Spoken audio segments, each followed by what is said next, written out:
안녕하세요. 만나서 반갑습니다. 광우입니다. 제가 여러분들께 윤회와 인과 어변을 주제로 해서 이렇게 지금 강의하고 있는데요. 첫 번째 시간, 두 번째 시간 지나고 이제 마지막 세 번째 시간이 되겠습니다. 앞에서 부처님의 팔만대장경의 가장 밑바탕이 되는 기초가 바로 이 윤회와 그 윤회 세상에서 펼쳐지는 인연법, 인과법이다라는 말씀을 드렸고요. 또한 우리 중생들이 살아가는 모든 행복과 불행, 우리 중생들이 살아가는 모든 좋은 일과 모든 나쁜 일들이 다 중생들 스스로가 지은 업이다라는 그런 말씀을 드렸습니다. 우리 중생들은 기본적으로 이 번뇌와 망상이란 게 있습니다. 번뇌와 망상이 없으면 중생이 곧 부처고, 원래 본래 부처였지만 이 번뇌와 망상 때문에 중생처럼 살아가고 있다라고 대승경전에서 말하고 있죠. 어쨌거나 현실, 지금 이 입장에서 봤을 때 우리 중생들은 너무나 많은 탐욕과 성냄과 어리석음에 휩싸여 있습니다. 그리고 자기 자신도 모르게 선업을 파괴하고 수많은 악업을 짓고 있습니다. 너무나 무서운 일이 아닐 수가 없습니다. 제가 이 절집에 있으면서 사람들 앞에서 설법을 하고 강의를 많이 하다 보니까 수많은 불자님들과 만나 상담을 할 때가 있습니다. 그럼 이제 많은 불자님들이 아무래도 상담을 할 때 좋은 일로 상담 오신 분들은 거의 없겠죠. 나름대로 힘들고 괴롭고 답답한 일 때문에 상담 오신 분들이 많을 겁니다. 저는 그런 분들한테 해줄 수 있는 얘기가 없습니다. 어떤 분들은 심지어 제가 점을 봐주거나 사주팔자를 봐주거나 원하시는 분들도 계십니다. 하지만 여러분, 부처님 경전에 분명히 나옵니다. 나의 진정한 제자들, 나의 올바른 제자들은 점치지 말아라. 그리고 절대 사람들의 운명, 미래를 봐주지 말아라 라는 구절이 나옵니다. 그런데 오히려 스님들한테 와서 점쳐주세요, 제 미래가 어떻게 될지 봐주세요, 이건 아주 어리석은 생각입니다. 부처님께서는 늘 말씀하셨습니다.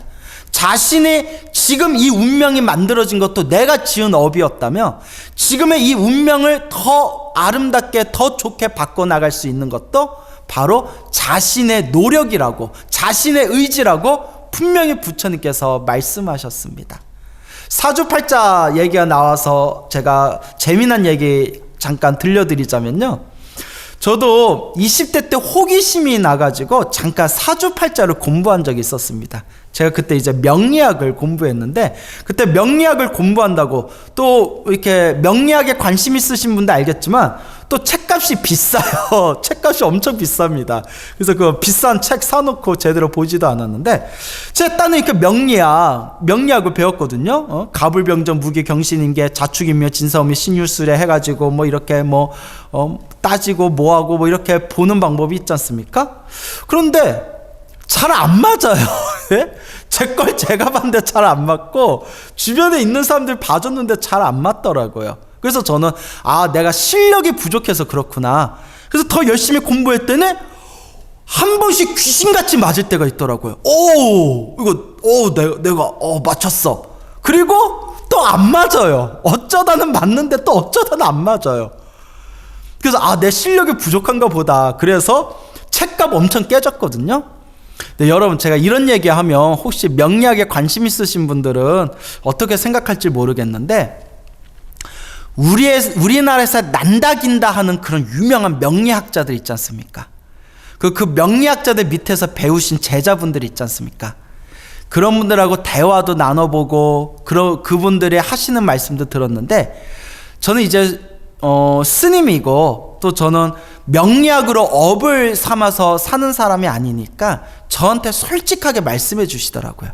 스님, 솔직히 그 사주팔자 8글자 뽑아놓고 그걸로 어떻게 사람 운명을 다 맞춥니까? 절대 사람 운명을 완벽하게 맞출 수가 없습니다 라고 이야기하시더라고요.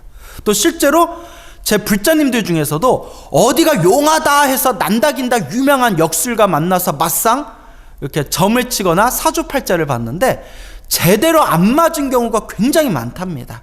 그래서 어떤 분은 우스갯소리로 지방에 건물 하나 세울 정도의 돈으로 복채를 쓰고 난 뒤에 자기가 더 이상은 점을 보지 않는다, 자기는 더 이상 믿지 않는다 라고 말씀하신 분도 제가 실제로 본 적이 있습니다.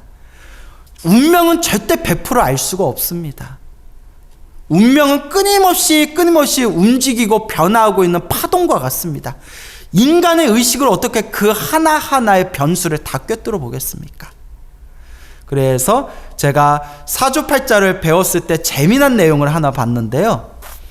일본에 어느 유명한 역술가가 있었습니다.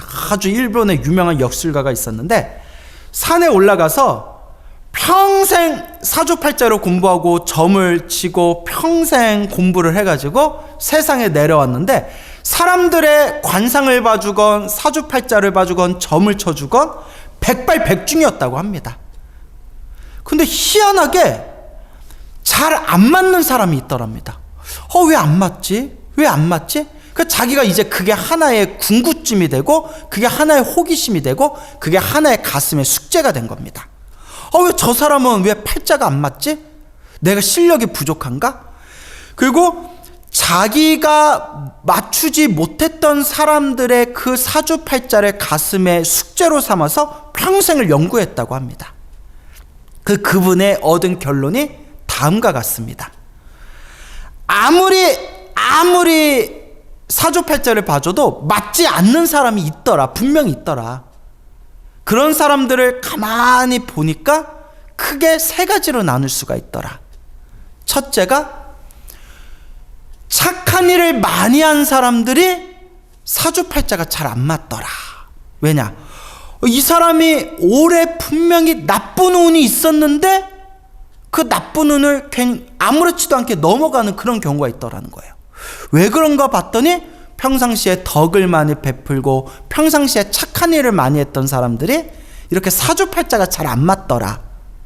그 다음에 두 번째는 반대로 나쁜 짓을 많이 한 사람들이 팔자가 잘 안 맞더라. 운명이 잘 안 맞더라. 왜냐?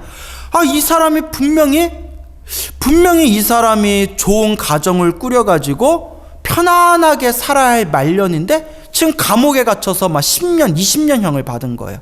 왜 그런가 봤더니 어렸을 때부터 성격이 꼬라지가 있고 못돼가지고 나쁜 짓을 많이 저지르다가 범죄를 저질러서 감옥에 갇혀 있다는 거예요.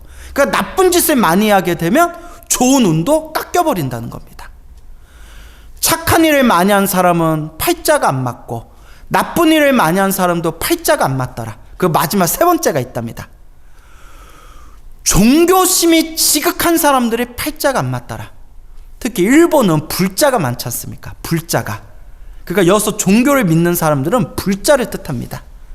일본의 불자들 중에서 연부를 많이 하거나 기도를 많이 한 그런 불자들이 사주팔자가 안 맞더래요.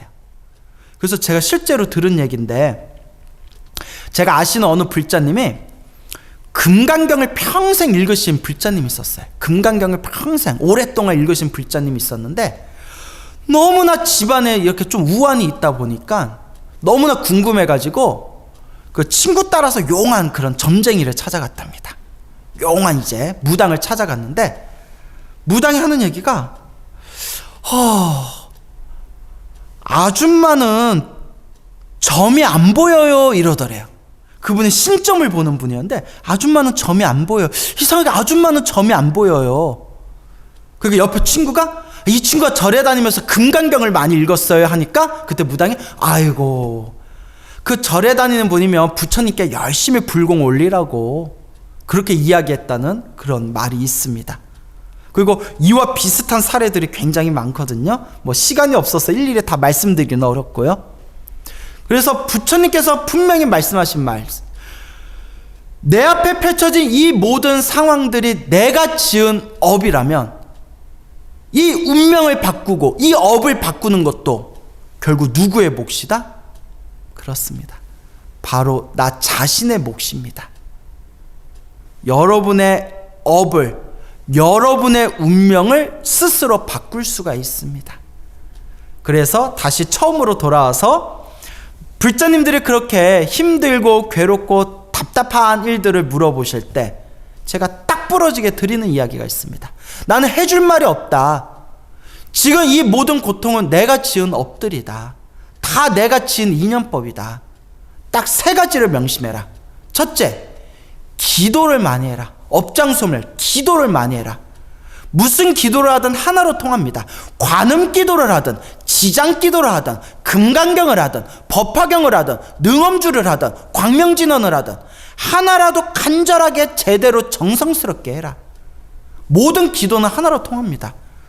제가 이러면 안 되는데, 제가 평소에 이렇게 법문을 할 때 무슨 기도가 좋아요? 라는 것 좀 질문하지 말아라. 어떤 기도를 하든 정성껏 하면 하나로 다 통한다. 이런 얘기를 굉장히 많이 했거든요. 근데 아직도 찾아와서 무슨 기도가 하면 좋을까 이러면 저 솔직히 이제 좀 짜증이 나요. 제가 그러면 안 되는데 자비심이 부족한가 봐요. 이게 중생들이 이게 마음에 확신이 없어서 그래. 확신이 없어서. 모든 기도의 에너지는 하나로 통합니다. 하나라도 제대로 닦으라. 기도를 많이 하고, 두 번째, 내가 이렇게 힘들고 괴롭고 일에 장애가 많은 것은 박복해서 그렇습니다. 박복해서. 그럼 무엇을 많이 지어라? 복을 많이 지어라. 우리 주변에 보면 볶아 먹는 사람들이 많아요. 불자분들 중에서도 절에 와서 볶아 먹는 사람들 많습니다. 자기 절에 오래 다녔다고 새로 절에 오신 분들 막 텃세 부리는 그런 분들, 이거 영상 보시고 뜨끔하실 분들 혹시 있을지도 몰라요. 막 자리 맡아놓고, 아니 법당에 자기 자리가 어디 있습니까? 먼저 온 사람이 임자지. 막 자리 맡아놓고 새로운 사람들한테 텃세 부르고, 같이 절에 다니면서 뒤에서 막 스님들 도반들 뒤에서 막 흉보고, 한마디 말을 하더라도 사람들 가슴에 상처기 내는 그런 분들이 가만히 보면 절에 있더라고요. 물론 이 영상을 보신 분들은 안 그럴 거라고 믿고 싶습니다. 사람은 완벽한 존재가 아니지만 그래도 복을 까먹지 않으려고 자꾸 노력하셔야 됩니다. 자꾸 복 까먹는 짓을 하니까 자꾸 복 없는 일들이 생기는 거예요. 자기 마음을 항상 알아차리고, 자기 마음을 내가 몸으로, 입으로, 생각으로 무슨 업을 짓고 있나 자꾸 자기 자신을 경계하셔야 됩니다. 그래서 복을 많이 지어라. 복 까먹지 말고 복을 많이 지어라. 그 다음에 세 번째가 가장 중요한 거예요. 마음을 잘 써라. 제가 이걸 10년 동안 제가 이 세 가지만 얘기하고 있습니다. 항상 염불하고 기도하고 항상 복을 짓고, 가장 중요한 게 마음을 잘 써야 된다. 부처님의 말씀을 모아놓은 것을 팔만대장경이라고 하지 않습니까? 팔만대장경 한 글자로 만들면 마음심자입니다. 마음심자. 이 마음 잘 쓰는 게 불법의 핵심입니다. 금강경에 나오지 않습니까? 금강경의 수보리가 부처님께 아뢰기를, 이 마음을 어떻게 항복받아야 됩니까? 이 마음을 어떻게 머물러야 됩니까? 한마디로 마음 어떻게 써야 됩니까? 그 소리입니다. 마음 어떻게 써야 됩니까? 그래서 이것을 선용기심이라고 부릅니다. 선용기심. 그 마음을 잘 써야 된다. 선자가 착할 선자도 있지만 잘하다라는 뜻으로도 씁니다. 선, 용은 쓸 용자, 사용하다, 쓸 용자. 기심, 그 마음을 잘 써야 된다. 선용기심. 이 마음을 잘 쓰는 거에 모든 불법의 핵심과 모든 불법의 도리가 다 들어있는 겁니다. 네, 불자 여러분, 마음 잘 쓰고 계십니까? 우리 저 같은 스님도 스스로를 돌아봐야 됩니다. 광우야, 마음 잘 쓰고 있냐? 참 어려운 일입니다. 어려우니까 꾸준히 자꾸 닦아야 됩니다. 저 부처님이 되는 그날까지 자꾸 닦는 수밖에 없습니다. 그래서 힘들고 괴롭고 답답한 분들에게 이렇게 말씀드립니다. 힘드세요? 괴로우세요? 답답하세요? 결론은 수행밖에 없습니다. 부적 좀 써줘가지고 모든 사람들이 행복해질 수 있다면 제가 제 피를 짜내가지고 부적을 써주고 싶어요. 그런데 그런 거 없습니다. 굿 좀 지내고 제사 좀 지낸다고 일이 술술 풀릴 것 같으면 얼마나 좋겠습니까? 그런 법 없습니다. 부처님한테 뭐 쌀 좀 올렸다고, 부처님한테 물 좀 올렸다고, 부처님 앞에 연등 좀 올렸다고 모든 일이 술술 풀릴까요? 그러면 얼마나 좋습니까? 복은 짓는 거지만, 부처님께 공양하는 복은 짓는 거지만 마지막 결론은 하나입니다. 수행해라. 연불 기도하고 항상 복을 짓고 이 마음을 잘 쓰는 것. 그래서 제가 늘 불자님들께 이렇게 말씀드립니다. 이 세 가지만 천일기도의 마음으로 이 세 가지만 3년을 닦아봐라. 3년 동안 항상 부처님께 부처님 과거 전생에서부터 알고 지었건 모르고 지었건 몸과 말과 생각으로 지은 저의 모든 업을 참회합니다 부처님 라고 정말 피눈물 흘리는 마음으로 기도해보고, 그리고 입으로 몸으로 생각으로 더 이상 볶아먹지 말고 끊임없이 자꾸 다른 사람들을 위해서 복을 짓고, 가장 중요한 거, 이게 제일 중요합니다. 마음을 잘 써라. 평상시에 마음을 잘 써라. 이렇게 천일기도하는 마음으로 3년만 닦아봐라. 그래서 제 주변에 불자님들 중에 이 세 가지를 잘 닦아가지고 너무나 마음이 편안해지고 너무나 힘들고 괴로웠던 일들을 극복하고 너무나 신비롭기 짝이 없는 부처님 가피 받은 분들이 있습니다. 그런데 이거는 본인이 닦아야 됩니다, 여러분. 본인이 닦으셔야 됩니다. 아무리 좋은 얘기 100번 들어도 한 귀로 들어오면 한 귀로 나갈 뿐, 결국 본인이 닦아야 됩니다. 여러분들께 세 차례에 걸쳐서 윤회와 인과 어변, 인과, 내가 지은 원인을 내가 그 결과를 받는 업보의 인연, 인과 어변에 대해서 설명드렸습니다. 윤회와 이 인과 어변은 부처님 말씀의 가장 밑바탕, 기초가 되는 것입니다. 아무리 잘 먹고 잘 살아도 윤회의 세상은 영원한 세상이 아닙니다. 항상 이 윤회에서 벗어나고서 영원한 자유인이 될 수 있도록 항상 마음으로 발언하시기 바랍니다. 그리고 지금 이 순간 내 앞에 펼쳐진 행복과 불행은 결국 다 내가 지은 업입니다. 지금 이 순간 나에게 밀어닥치는 그 불행들을 소멸하고 여러분들의 운명을 점점 행복한 길로 만들고 싶다면 항상 기도하시고 염불하시고 항상 복과 선업을 지으시고 항상 이 마음을 잘 쓰는 공덕을 쌓으시기 바랍니다. 분명히 됩니다. 분명히 됩니다.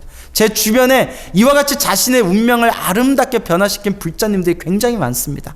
수많은 불자님들에게 편지를 받았습니다. 심지어는 어떤 분은 저한테 자기 인생의 은인이라 표현까지 쓰셨습니다. 제 법문을 듣고 한번 속눈썹 치고 한번 해보자 하고 기도를 열심히 하고 꾸준히 마음을 잘 쓰려고 노력했더니 너무나 기적 같은 가피를 받았다고, 인생의 은인입니다 라고 그렇게까지 인사하신 분들도 계셨습니다. 이건 절대 제 자랑이 아닙니다. 제 자랑을 하려고 드리는 말씀이 아닙니다. 실제로 이와 같은 놀라운 체험을 하신 분들이 있다는 것을 강조하고 싶어서 드리는 말씀일 뿐입니다. 여러분, 귀로 듣는 것은 의미가 없습니다. 몸으로 닦으시기 바랍니다. 불교는 지식의 종교가 아닙니다. 불교가 지식의 종교면 철학자와 불교학자들은 벌써 다 성불 했습니다. 불교는 체험의 종교, 실천의 종교, 수행의 종교입니다. 여러분들은 지금 이 순간 지금 무엇을 실천하고 있습니까? 항상 자신의 마음을 알아차리고 이 마음을 잘 닦는 그런 올바른 불자의 길을 걸으시기를 제가 간곡하게 권유드리겠습니다. 여러분 성불하십시오.